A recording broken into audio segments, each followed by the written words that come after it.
আসসালামু আলাইকুম সবাইকে চলে আসলাম নতুন একটা পিঠার রেসিপি নিয়ে। তো আজকে আমি বানাবো পাটিসাপটা পিঠা। তার জন্য প্রথমে আমার যেটা লাগবে সেটা হচ্ছে দুধ। আপনারা এখানে পানি ইউজ করতে পারেন, আমি দুধ দিয়ে তৈরি করব, এই জন্য আমি দুধ নিয়ে নিয়েছি। আমি দুধের সাথে অবশ্যই একটু পানি মিশিয়ে নিয়েছি, তার সাথে লবণ দিয়ে জাল করে নিয়েছি। তারপর হালকা ঠান্ডা করে নিলাম। কুসুম গরম অবস্থায় আমি একটা ব্যাটার তৈরি করব। ব্যাটারের জন্য আমার এটার বেসিক যে উপকরণ লাগবে আটা, সেখানে আমি চালের গুঁড়া এবং আটা মিক্স করে নিয়েছি। চালের গুঁড়া 2 কাপ এবং আটা 1 কাপ এখানে আমি নিয়ে নিয়েছি। টোটাল 3 কাপ আটা দিয়ে আমি আজকের এই পিঠাটা তৈরি করব। তো এই যে দেখেন, এখানে আপনি আপনার পরিমাণ মতো পানি বা দুধ ইউজ করবেন। আমি আপনাকে জাস্ট কনসিস্টেন্সিটা দেখিয়ে দিব।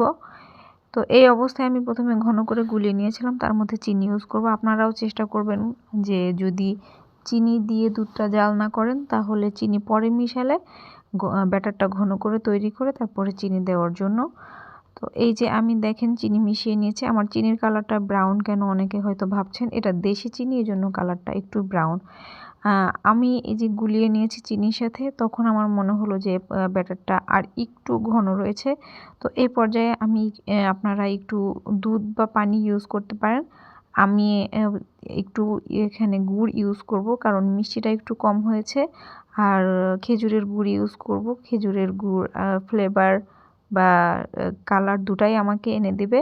শীতের পিঠা মানে একটু খেজুরের গুড় ইউজ করলে বেশি ভালো লাগে। তো আমার ঘরে অ্যাভেলেবেল ছিল দেখে আমি এটাই দিয়ে নিয়েছি। আমি আরও একটু মিশিয়ে নিব, মিশিয়ে দেখব পারফেক্ট হয়েছে কিনা ব্যাটারটা। তো আমি মিশিয়ে নিচ্ছি নেড়ে চেড়ে, দেখতেই পাচ্ছেন এখন এটাকে একটা পারফেক্ট ব্যাটার তৈরি হয়েছে। এই পর্যায়ে আসলে আপনারা দেখবেন যে একদম চামচ থেকে লেগেও রয়নি, আবার একদম চামচটা ক্লিন হয়ে আটাটা নেমে যাচ্ছে না। এরকম একটা কনসিস্টেন্সি হলে বুঝে নেবেন যে হ্যাঁ, ডোটা পারফেক্ট হয়েছে। তো এরপর আমি চলে যাব পুরে। আমি পুরটা আগেই রান্না করে রেখেছিলাম, সেই ভিডিওটা করা হয়নি। এখানে আমি সুজি রান্না করে রেখেছি দুধ দিয়ে। তো আপনারা চাইলে খিরসা বা হালুয়া যে যেটা পছন্দ করেন সেটা দিয়ে বানাতে পারেন, সেটাতে কোনো অসুবিধা নাই। পুর এটা একান্তই আপনি কিভাবে খাবেন সেটার উপরে ডিপেন্ড করছে। এখানে আমার বাচ্চা একটু খেয়ে নিয়েছিল দেখে ওখানে ফাঁকা। তো চলে আসলাম আমি এখন পিঠা বানাতে। পিঠা বানানোর জন্য প্রথমে আমি তাওয়া হাই হিটে গরম করে নিয়েছি। তো গরম করার পরে হিটটা লোতে দিয়ে এখানে আমি 1 চামচ পরিমাণ ব্যাটার দিয়ে নিয়েছি। দিয়ে তাওয়াটাকে ঘুরিয়ে আমি এটাকে গোল একটা শেপ দিয়ে নিব। দেখতেই পাচ্ছেন আমি কিভাবে ঘুরিয়ে ঘুরিয়ে এটাতে একটা শেপ দিয়ে নিচ্ছি। শেপ দেওয়া শেষ। এখন আমি কিছু সময় চুলার উপরে রেখে দিব। এ পর্যায়ে কিন্তু আঁচটা লো থাকতে হবে। যখন দেখবেন যে এটার কাঁচা ভাবটা আর নেই, টোটালি সিদ্ধ হয়ে গিয়েছে, তখন আপনি এখানে পুরটা ইউজ করবেন। এই যে দেখেন আমি সুজি রান্না করেছি একটু শক্ত শক্ত করে, এটা আমি কেটে কেটে এখানে ইউজ করব। আপনারা চাইলে আপনাদের পছন্দ মতো যে কোনো কিছু ইউজ করতে পারেন। তারপর আমি একটা চামচের সাহায্যে এটাকে রোল রোল করব খুব আস্তে করে। বেশি চাপাচাপি করার কিছু নেই, জাস্ট হালকা করে রোল করলেই এটা সুন্দর মতো উঠে আসবে। এই যে দেখেন কিভাবে সুন্দর মতো আটকেও গিয়েছে আবার উঠেও এসেছে।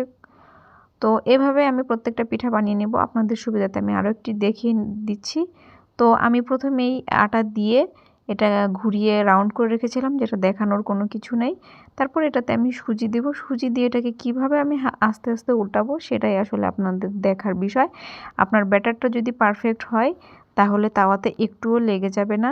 এই যে দেখতেই পাচ্ছেন কি সুন্দরভাবে এটা খুলে খুলে উঠে আসছে। আপনি জাস্ট রোলের মতো করে ঘোরাবেন, কোনো চাপাচাপি বা অন্য কোনো কিছু করার কোনো দরকার নাই। এই যে দেখেন আমি সুন্দর করে রোল করে নিয়েছি।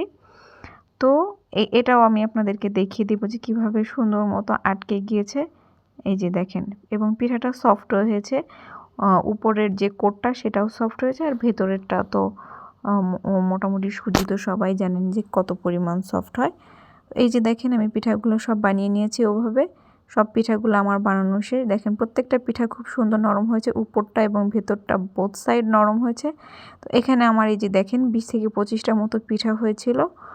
তো এই হচ্ছে আজকের ভিডিও ভালো লাগলে আপনারা সবাই লাইক কমেন্ট করে দিবেন, এবং আরও বেশি ভালো লাগলে শেয়ার করে দিবেন। আর আপনাদের নতুন নতুন কোনো রেসিপি চাইলে, কোনো পিঠার রেসিপি চাইলে সেটা আমাকে কমেন্ট বক্সে জানিয়ে দিবেন। ধন্যবাদ।